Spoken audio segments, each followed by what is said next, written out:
On this episode of What's Going On with Shipping, what does falling container volumes mean for the economy? I'm your host, Sam Mercagliano. Welcome to this episode of What's Going On with Shipping. If you're new to the channel, take a moment, subscribe to the channel, hit the bell so you'll be alerted about new videos as they come out. All right, so we're getting the reports in for August numbers of containers coming in and out of the United States. And what we're seeing is in some ports like Los Angeles, for example, we're seeing drop-offs, substantial drop-offs. Whereas in other ports, we're seeing some rises, Long Beach, Savannah. What does this all mean? Everybody is talking about this, yet very few people are taking the time to kind of really break this down, look at the data, and come up with an analysis. So this is what we're going to do. We're going to take a look at this real quick, take a look at what exactly are the volumes and what does this mean for container imports coming in the future and for the economy in general. All right, let's go ahead and jump into this. So these are the stories you're seeing everywhere. I mean, you can just, and I just pulled a batch of them up real quick just to give you the cross section here. So here's a Bloomberg story: falling imports at largest U.S. port hint at weaker demand on G-Captain.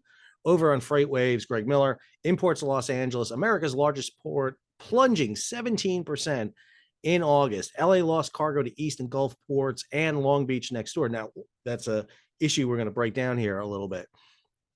Next one here, Los Angeles, Port of Los Angeles starting to feel the pinch. Yes, they are. This is the reason why Gene Soroka came out the last month and called for a return back to LA. Bring your cargo back. Port of Long Beach narrowly misses record August. So in a weird issue here, while LA is down 17%, Long Beach narrowly hits their biggest record. But the issue here isn't imports or exports, it's empties.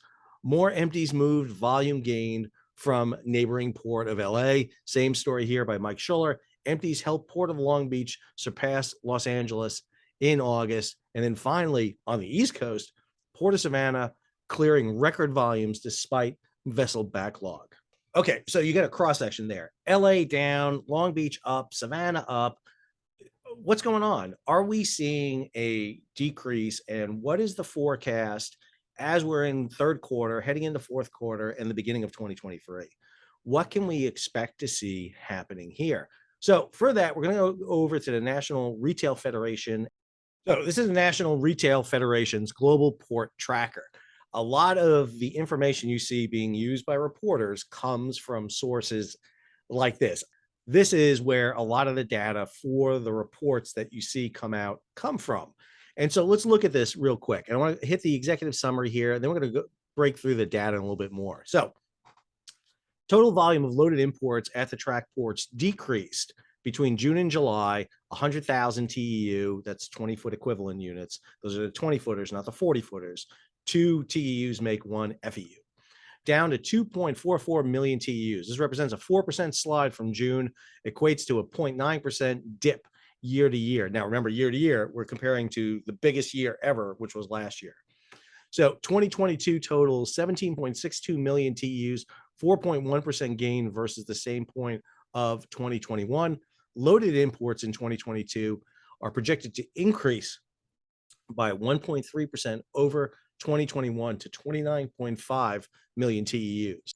Okay, remember a key point we're talking about here is that the West Coast is starting to lose out to the East and Gulf Coast ports. This is a new thing. This has to do with issues with the backlog that we saw last year, the looming labor issues that are still sitting out there that the PMA and the ILWU have not worked out yet, and the issue of reliability that shipping companies are sitting there saying, listen, we got more reliability. It'll be more expensive if we ship through the Panama Canal or via the Suez Canal to get to the East and Gulf Coast of the United States. So the combined loaded import volume at West Coast ports decreased by 74,000 TEU, 5.8% slide. Go into here a little bit more. Loaded import volume was 1.21 million TEUs. That's a 4.9% decrease. And it goes on here, the Port of LA was the only location to post growth over June. And remember, this June numbers, we just saw the August numbers, and the August numbers are down 17%. Go here to the third point, East Coast ports decreased by 31,000 TEUs between June and July, equate to 2.8% slide. The loaded import volume of 1.07 million TEUs equate to a 1.6% gain over the first 7 months. I know I'm giving you a lot of numbers, but I'm going to break these down for you. And then you keep going here. Growth over June was recorded only at the ports of Charleston and Savannah. Year-on growth was reduced at 4 ports, with double-digit percent increases at Savannah and Jacksonville. So what are we seeing here? Let's go ahead and look at the data in a little bit of a better way. So the NRF put out this story back in August, where they said that after a record-setting spring, imports at the nation's major container ports are expected to slow significantly for the remainder of the year, but 2022 should still see a net gain over 2021. I think this is the issue we keep forgetting. When you compare year to year, when you look at 2022 versus 2021, we are always going to be in a negative here because 2021 was such a huge banner year. It is hard to do it. Now, a lot of the stuff that we shipped over happened in the first half of 2022. A lot of importers made sure to get their gear front loaded because of the potential shutdown on the West Coast ports, because of the contract negotiation, because of the backlogs they saw that happened in the third quarter of last year. So a lot of things got front loaded. If you look at this is the September 2022 global port tracker put out by the National Retail Federation. Let's look at some information here. So this is their change in import volume from July 2022 versus July 2021. We should have hopefully the August numbers, obviously, in the October report.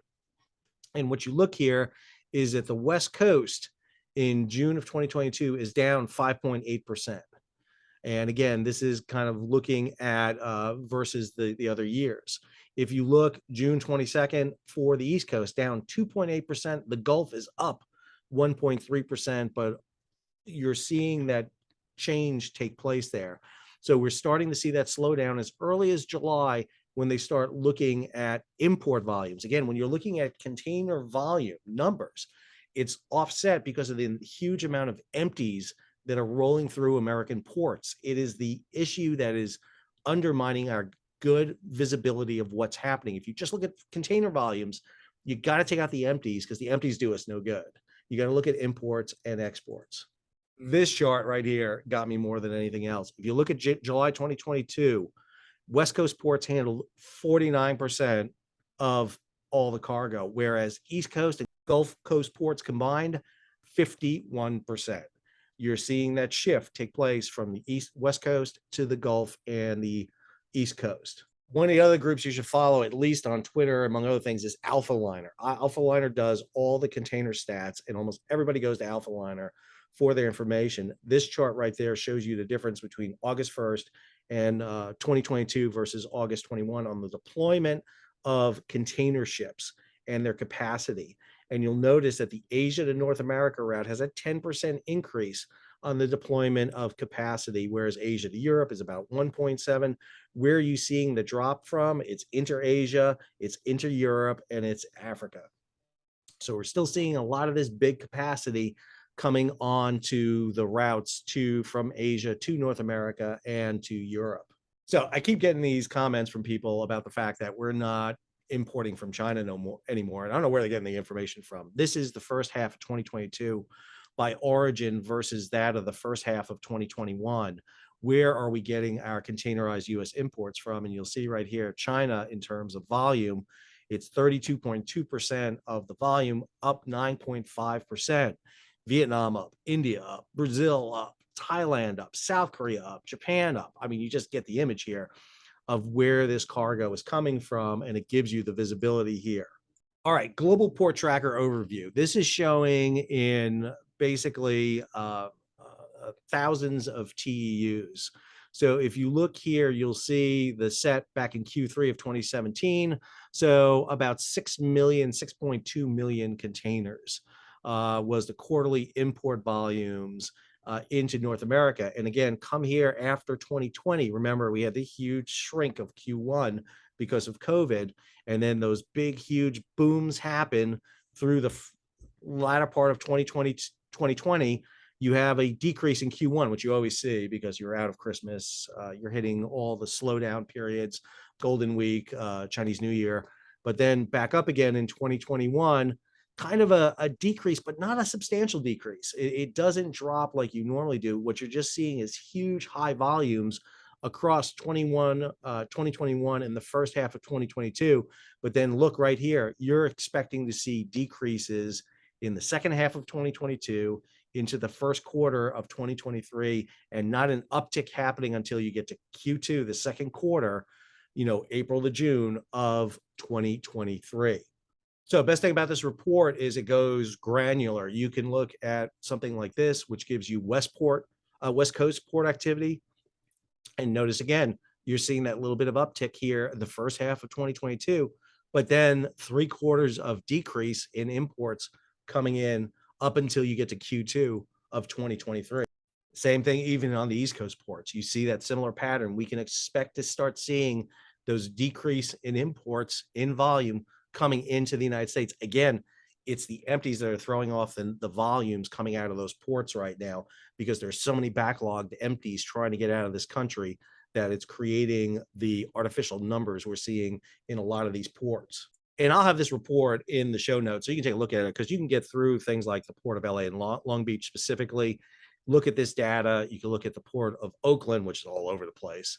You can look up at Seattle, Tacoma, but more importantly, you can look at certain ports that have been just increasing. So the Port of New York and New Jersey, for example, you see that uptick throughout 2021 into the first half of 2022, where they're actively seeking container volumes. Same thing with the Port of Virginia. Same thing with Charleston. Charleston got themselves over capacity. They tried to take in way too much, and that kind of has cost them. That's one of the reasons why they started decreasing a little bit earlier of everybody else. But Savannah is one of those few ports we're going to see really an uptick all the way through Q3. They're not going to start to phase off until you get into Q4 because of the backlog off their port right now. Jacksonville just doesn't have the volume to do it. Same thing with many of these other ports. Port of Houston, another interesting one, we'll start seeing that kind of uptick at that time. So this is why when you see reports like this Reuters story that talks about global cargo market softening points to gloomy Christmas, I think you got to take it with a little bit of a grain of salt. Number one, we have front loaded the first half of the year with so much cargo that it's booming in the terminals, in the warehouses, in the distribution sites. So we got a huge amount of cargo that's out there. You have to be careful about reading the data. This story, American consumers continue to buy despite inflation. Yeah, they're changing their buying habits. They're buying cheaper goods now than more expensive goods. And that means cargo is going to change. What we're importing here has to be different than what we were importing during the period of COVID. So you're still going to see imports coming in. But again, what we're seeing is that slowing down. Containership charter market coming back to earth. So, I mean, we're finally starting to see container ships come back down on certain areas. It's why you're seeing Zim, the one container firm you could buy stocks in the top 10, is reacting the way it is. Whereas those who lease out containers, Atlas, C-SPAN, Custom Air, they're doing very well because they've got ships leased out to these container firms for years at a time. You have to differentiate between a container ship operator and a container ship lease company. They're much different things. Matson and Zim are not Atlas and C-SPAN. Very careful to tell the difference there. And then finally, stories like this: despite billions in canceled orders, container imports stay near peak. This is from Descartes. Greg Miller wrote this. U.S. imports up 3% year on year, 15% versus pre-pandemic. Yeah, we are at a higher level of imports than we were in 2019. We're off just a little bit from 2021, but 2021 is such an off year to use as a measurement. So we're still seeing a lot of imports. Ports are busy. They're busy like you would not believe because of the volumes associated with them. The West Coast had not helped themselves with the labor strike out there. And again, the labor agreement's not labor strike. There's no labor strike. But the potential of a labor strike looming is an issue, especially with what we just saw with the rail. They need to hammer that out. It's why the Port of LA is starting to make this big plea to get cargo back to it. Whereas on the East Coast, ports like Savannah, Houston, New York, New Jersey are doing extremely well, but they're getting backlogged, and there are issues with the inland transportation of it. It is an extremely complex issue, and you can't just go by the container volumes. You got to break them down, see where imports, exports, empty containers are, who's doing what. And more importantly, as long as Americans have disposable income in their pockets, they're going to keep buying stuff. We know this for the fact for what Americans are. However, as inflation continues to amount and people's money is worth less, they're changing their buying patterns. They don't stop buying, they change their buying patterns. They buy different things. And if you buy different things, especially cheaper things, they tend to come from overseas. And that is the big issue. We still get those products from overseas. And what this means is the 60 to 100-day, 80-day lag it changes to ship things from Asia and Europe to the United States. That is slowly being materialized in the container volumes we're seeing. I hope this video helped. I know it's a confusing subject. I apologize. I tried to make it as clear as I can, but it is a very difficult subject for a lot of people to get their kind of arms around. If you enjoyed today's video, take a moment, subscribe to the channel, hit the bell so you'll be alerted on new videos as they come out. Leave a comment, share it across social media, and if you can, support the page. You can do that one of two ways. One, you can hit the super thanks button below and contribute directly to the page, or you can go over to Patreon, become a monthly, yearly subscriber to the channel. As a patron, you help me keep this page going because I can focus on this and not worry about teaching other classes and doing other jobs. Until our next video, this is Sal signing off.